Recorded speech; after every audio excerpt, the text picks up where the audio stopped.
제44장 큰 배도.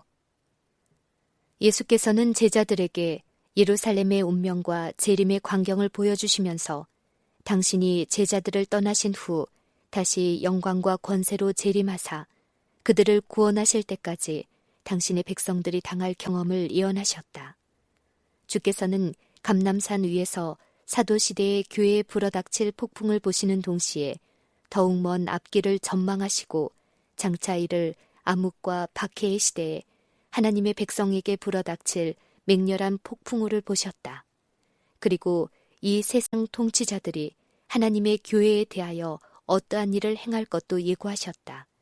그리스도의 제자들은 주께서 당하신 것과 같이 온갖 굴욕과 비난과 고통의 길을 걸어가야 할 것이다. 구주에 대한 증오는 구주의 이름을 믿는 자들에게로 돌아갈 것이다. 초대 교회의 역사는 과연 구주의 말씀의 성취를 입증하였다. 땅과 음부의 권세는 전력을 다하여 제자들을 박해함으로써 그리스도를 대적하였다. 이교 신앙은 만일 복음이 승리를 얻는다면 저희 신정과 제단이 소멸될 수밖에 없는 것을 알고 전력을 다해 그리스도 교를 박멸하려고 하였다. 박해의 불길이 타올랐다. 그리스도인은 소유를 빼앗기고 저희 집에서 내쫓겼다.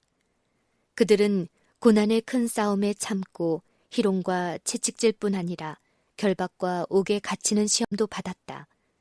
그리고 많은 사람이 저희의 증거를 피로써 인쳤다.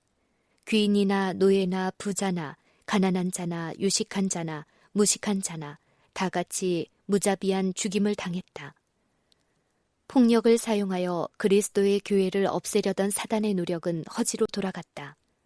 예수의 제자들의 생명을 빼앗는 대쟁투는 그 신실한 기수가 그의 자리에서 쓰러질 때라도 중단되지 않았다. 그들은 패배를 통하여 승리를 거두었다. 하나님의 일꾼들은 죽임을 당했으나 하나님의 사업은 끊임없이 전진했다. 복음은 계속하여 전파되었고 진리를 믿는 자들의 수요는 증가되었다. 그리고 복음은 접근하기 어려운 영역에까지 전파되어 로마의 군인들 중에도 믿는 사람이 생겼다. 핍박을 계속하는 이방인 관리에게 한 그리스도인은 이렇게 충고했다. 그대는 우리를 죽일 수도 있고 고문할 수도 있으며 유죄 선고를 내릴 수도 있다. 그대의 공정하지 못함은 우리가 무죄하다는 것을 증명하는 것이다. 그대의 잔악함은 그대를 이롭게 할 수 없다. 핍박은 오히려 사람들을 신앙으로 이끄는 강력한 초청이 되었다. 그대가 우리를 죽이면 죽일수록 우리의 수는 증가될 뿐이다. 그리스도의 피는 씨앗이다. 수천 명이 투옥되고 죽임을 당했지만 다른 사람들이 일어나 그들의 자리를 채웠다. 이처럼 신앙을 위하여 순교하는 자들은 그리스도께 속한 자로 인정되어 승리자로 간주되었다. 그들은 선한 싸움을 싸웠기 때문에 그리스도께서 강림하실 때에 영광의 면류관을 받을 것이다. 또한 그들이 견딘 고난은 그리스도인들끼리 피차 더욱 친밀하게 하였고 저희 구주께 대하여도 더욱 가까이 가게 하였다. 그들의 생애의 모범과 임종의 증거는 계속 진리를 증언하는 것이었으며 예기치 않았던 사단의 부하들이 사단을 섬기는 데서 떠나 그리스도의 깃발 아래로 모이도록 하였다. 이교와 더불어 타협함. 사단은 자기의 깃발을 그리스도교 안에 꽂아 더욱 성공적으로 하나님의 정부를 대적할 작전을 세웠다. 즉 그리스도의 제자들을 유혹하여 하나님을 기쁘시게 하지 못하게 이끌 수만 있다면 그 제자들은 능력과 견인 불발을 잃어버리고 쉽게 그의 올무에 빠질 것이다. 대적마귀는 폭력으로 실패한 것을 이제 간책으로 얻으려고 노력하였다. 그래서 핍박은 그치고 그 대신 현세적 번영과 세속적 명예라는 위험한 유혹을 들고 나왔다.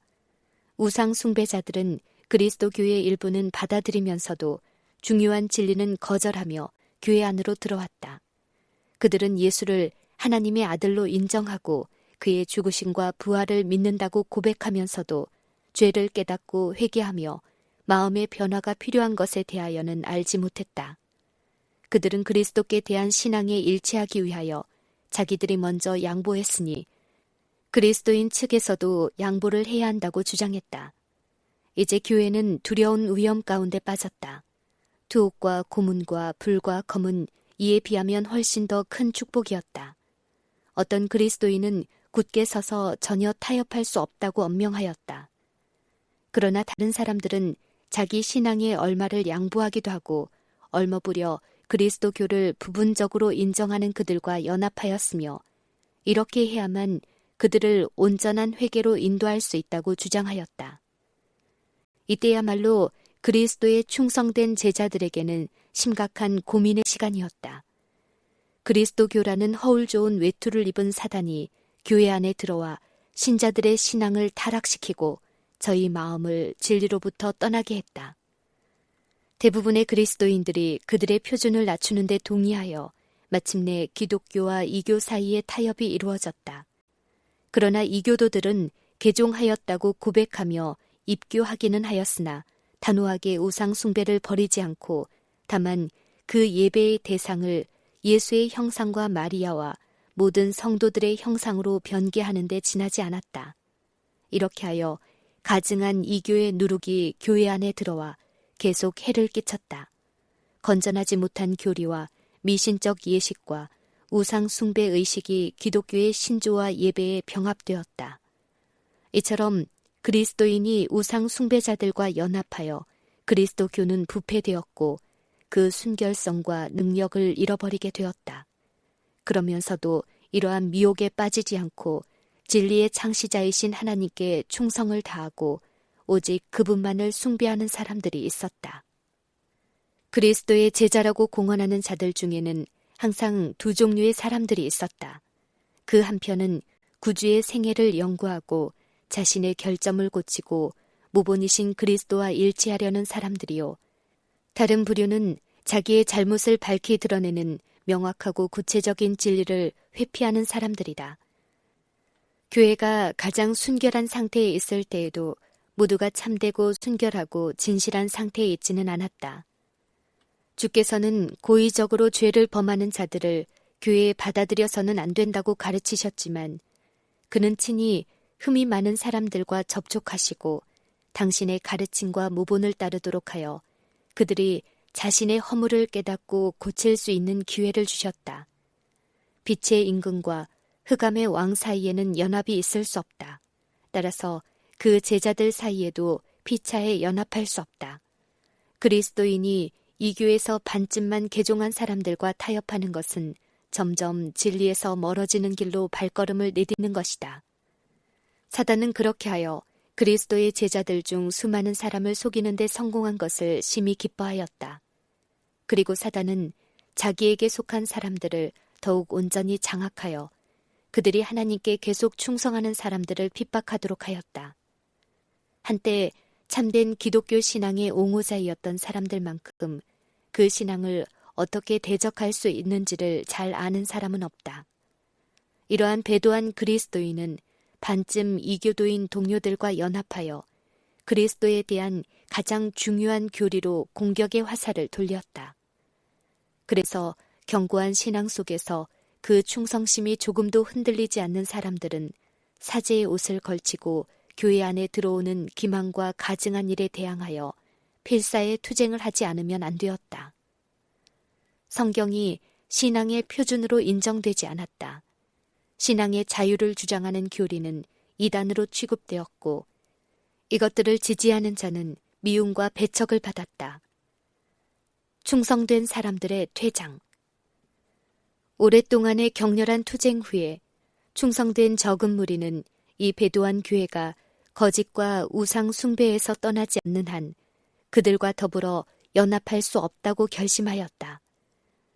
그들이 하나님의 말씀을 순종하려면 반드시 떠나지 않을 수 없었다. 그들 자신의 영혼의 치명적인 오류가 될 뿐 아니라 자자손손의 신앙까지도 위태하게 할 예를 남기는 것은 그들이 차마 묵인할 수 없는 일이었다. 물론 하나님께 변함없이 충성하면서 평화와 연합을 유지하기 위하여 하는 양보라면 응당해야 할 것이지만 원칙을 팔아서까지 화평을 살 수는 없었다.